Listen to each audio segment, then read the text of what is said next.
কালকে পরীক্ষা, চলে একদম রেডি হয়ে বসা যাক। এখন কটা বাজে দেখি, এখন 12টা, তার মানে দুপুর 12টা থেকে রাত্রি 12টা পর্যন্ত 12 ঘন্টা পড়লে তোর সিলেবাসটা মুখস্থ হয়ে যাবে।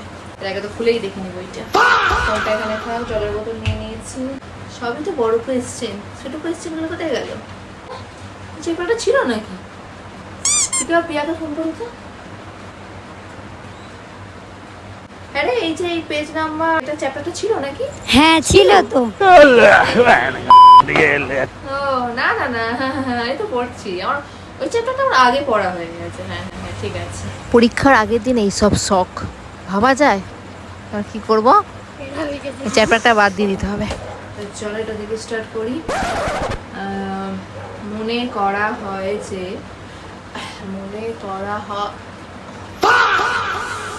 কি ব্যথা করছে বাবা, কতগুলো আম না খেলেই হতো পরীক্ষার আগে। এসব একদম যাই, পেটটা খালি করে আসি, এসে একদম মন দিয়ে পড়া যাবে, নাহলে ডিস্টার্ব হবে পড়াটা, একদম পড়ায় মনই বসবে না।